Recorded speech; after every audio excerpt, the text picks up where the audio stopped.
अगर 1 टन का inverter AC आपने लगाना है और वो एसी जो है ना आपने सोलर पैनल्स पे चलाना है, तो ये वीडियो आपके एक स्पेसिफिक मैं किसी ब्रांड पे नहीं जा रहा। होता ये है कि एक जो नॉर्मल 1 टन का इन्वर्टर एसी होता है, तकरीबन 1.2 किलोवाट, 1200 वाट तकरीबन स्टार्टिंग में जब जैसे ही आप उसको ऑन करते हैं तो वो एक झर्क ले, तो वो तकरीबन 1200 वाट या 1.2 किलोवाट उसे कह सकते हैं, वो लेता है स्टार्ट में कुछ सेकंड्स के लिए। फिर वो नॉर्मल रनिंग में आ जाता है। इन्वर्टर मोड में जब आता है ना, तो वो उस वक़्त 500 वाट से लेके 800 वाट तक, डिपेंड ऑन द मेक, वो किस मॉडल कौन-सा है, किस कंपनी का है, ठीक है? तो अब इसको कैलकुलेट करते हैं। इसको कैलकुलेशन के बाद हम ये देखेंगे कि इसके साथ हम कितने सोलर पैनल लगा सकते हैं। तो अगर हम एवरेज भी लेते हैं, 0.75 ले लेते हैं, या आप पॉइंट 8 ले लेते हैं, 800 वाट ही ले लेते हैं। तो हमने क्या करना है कि 800 वाट का एक सोलर इन्वर्टर एसी हम डिज़ाइन कर रहे हैं, और इसके मुताबिक हम जाएँगे, एक पैनल लगाएँगे, उसके साथ इन्वर्टर लगाएँगे, बैटरी बैकअप अगर लगाना होगा तो वो लगाएँगे, और हम ये देखेंगे कि हमें एक 1 टन के इन्वर्टर एसी के लिए कितने पैनल ज़रूरत होंगे। तो चलिए कैलकुलेशन स्टार्ट करते हैं। तो सबसे पहले हम ये देखेंगे कि हमारे पास कितनी देर के लिए एक इन्वर्टर एसी चल सकता है। तो वही 8 घंटा तो हम चलाने की कोशिश कर रहे होते हैं, लेकिन यही 6-8 घंटे मुश्किल से 6 घंटे मुश्किल से चला पाते हैं इसको, ठीक है? तो अगर हम 8 घंटे भी मतलब इसको ले लें कि 8 घंटे ये चल रहा है, तो 800 वाट भी ले रहा है, नॉर्मल की बात कर रहे हैं, तो 6 से 8 यूनिट ये हमारे मतलब कि कंज़्यूम करेगा, ठीक है? तो अगर हम ये देखें, 0.75 किलोवाट हम इसके ले लेते हैं और 8 घंटे तक इसको चलाते रहते हैं लगातार, तो ये हमारे 6 किलोवाट आवर बनते हैं। देखें, KWH में हम इसकी रेटिंग इसलिए ले रहे हैं ताकि आगे जाके हम इसके पैनल को जो है ना, कितने पैनल हैं और कितनी बैटरी है, ये सारी चीज़ें हम इसके साथ मतलब इससे कैलकुलेट करके निकाल सकें, हमारी कैलकुलेशन में आसानी हो।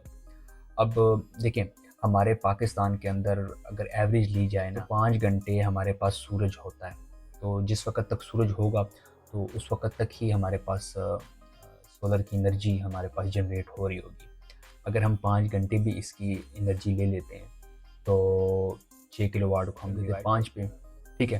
तो 6 किलोवाट की अगर हम 5 घंटे पे डिवाइड कर लेते हैं, तो हमारे पास 1.2 किलोवाट निकल के आते हैं, ठीक है? और ये मतलब 1200 तकरीबन वाट हमारे निकल के आते हैं। अब इसके अंदर हम केबल्स की, इसके ऊपर शेड की, काफ़ी सारी चीज़ें हमारी और होती हैं जो कि हमारी पावर को ज़्यादा कंज़्यूम करती है, हमारे ज़्यादा ज़रूरत पड़ जाएगी हमारी, ठीक है? तो वो हम इसमें शामिल कर देते हैं तकरीबन 30% मज़ीद। तो हम कहते हैं 1200 नहीं यार, 1500 कर लो, 1500 वाट कर लो, ठीक है?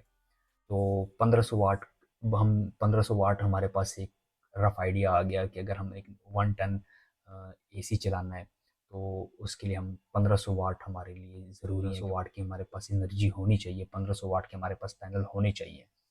तो 1500 वाट के लिए हम 585 वाट के हम 3 पैनल लगा सकते, 580, 570, 500, इन तीनों में से कोई भी कर लो, हम 3 पैनल हमें लगाने होंगे, ठीक है? क्योंकि पैनल सारे तो 575, 580, 585 वाट का जो भी लगा लें, वो सारे हमारे पास पूरे पूरे वाटेज तो नहीं देंगे ना, वाट तो हमारे कम मिलेंगे, डिफरेंट एफिशिएंसीज़ होती हैं। तो हम ये सेफ साइड जाते हैं, हम 3 पैनल यहाँ पे लगा देंगे, ठीक है?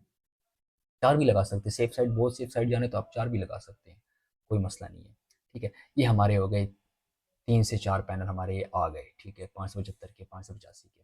अब अगली चीज़ आती है इन्वर्टर। इन्वर्टर से लगाना है। देखिए, 2 किलोवाट का इन्वर्टर तो हमें मस्ट है, ठीक है? 1.2 किलोवाट के इन्वर्टर्स आते हैं, वो नहीं चलेगा यहाँ पे। 2 किलोवाट का इन्वर्टर देखें, होता ये है कि एक इन्वर्टर जो होता है ना, वो हमें हमेशा 1.25 यानी कि 25% ज़्यादा होना चाहिए उसकी कैपेसिटी। फॉर एग्ज़ाम्पल, का लोड 1000 वाट का या 1 किलोवाट का है, तो आपका इन्वर्टर उससे 25% ज़्यादा होना चाहिए, मतलब 1250 वाट होना चाहिए या 1.25 किलोवाट होना चाहिए, ठीक है? उसके अंदर काफ़ी सारी चीज़ें और आ जाती है, उसकी तरफ मैं नहीं जाऊँगा, टेक्निकल चीज़ें मैं आगे एक्सप्लेन ज़रूर करूँगा, लेकिन फ़िलहाल ये है कि मैं आपको समझाने की हद तक, अगर आपने एक 1 टन का एसी लगाना है, तो उस वक़्त आपको पैनल्स और इन्वर्टर किस तरह सेलेक्ट करने में वो बता रहा हूँ आपको, ठीक है? तो आपको लोड भी और चलाएँगे, तो बेहतर ये है कि लाइट सा लोड जो एलईडी वगैरह हो गया और छोटी-मोटी चीज़ें हो गई, तो उसको आप 3 किलोवाट का हाइब्रिड इन्वर्टर ज़रूर लगाएँ।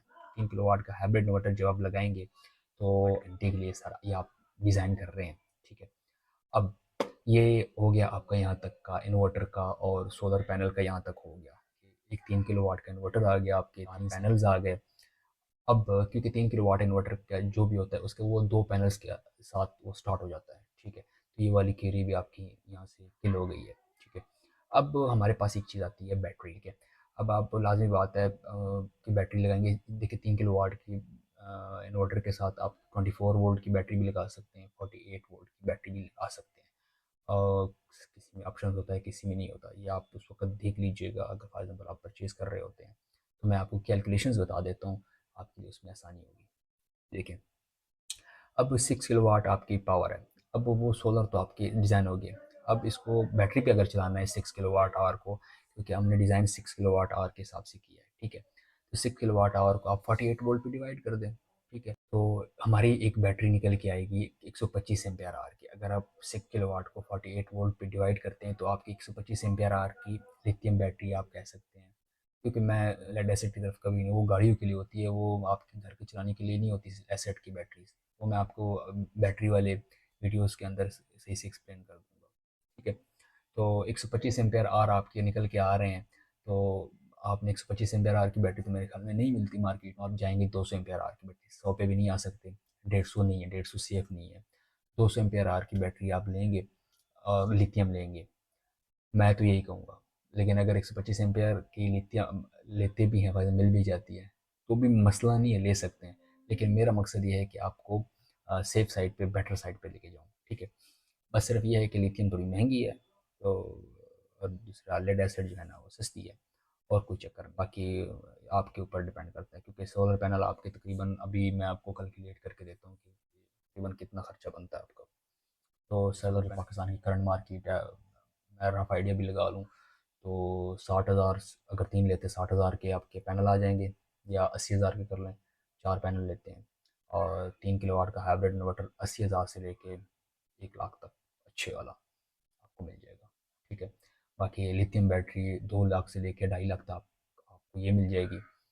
और ये टोटल आपका तकरीबन बन गया ऑलमोस्ट 4 लाख आपका बन जाता है, ठीक है। तो 4 लाख में आप एक इन्वर्टर, एसी और घर का लाइट लोड आराम से चला सकते हैं बगैर किसी मसले मसाइल के। बस एक चीज़ आपको मैं बता दूं कि पैनल मोनोक्रिस्टल लेने हैं।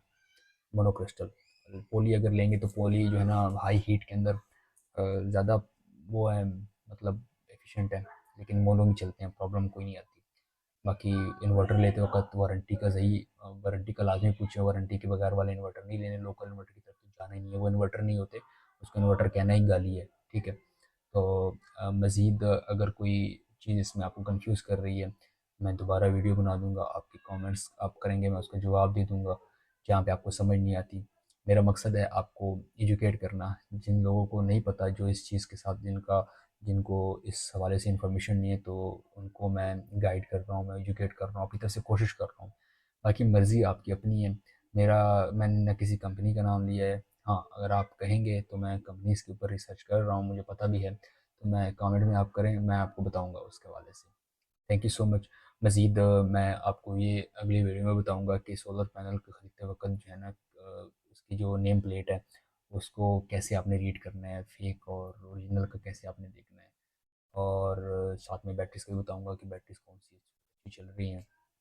बाकी एक्सेसरीज़ लग रही हैं इसके साथ, पैनल्स के साथ जितनी भी कनेक्टर्स हो गए, या फिर जितने भी आपके दूसरे बल्ब हो गए, सर्किट ब्रेकर हो गए, एसपीडीज़ हो गई, चेंज ओवर्स हो गए, केबल हो गई, ये सारी चीज़ के ऊपर मैं अलग अलग सी वीडियो बनाऊंगा ताकि आपको हर एक चीज़ का आइडिया हो खरीदते वक्त। तो मेरे चैनल के साथ रहिए। अगर आपको वीडियो में थोड़ा बहुत भी आपको कोई फ़ायदा हो रहा हो तो काइंडली वीडियो को लाइक कर दें, शेयर कर दें, और चैनल को आपकी मर्ज़ी सब्सक्राइब करें ना करें। अगर आपको इन्फॉर्मेशन अच्छी लगती है तो काइंडली सब्सक्राइब भी कर दें। मुझे महसूस हो रहा होगा कि यार ठीक है, मैंने जो चीज़ की है उसका किसी को ना किसी को फ़ायदा तो हो रहा है। Thank you so much. अल्लाह हाफ़िज़।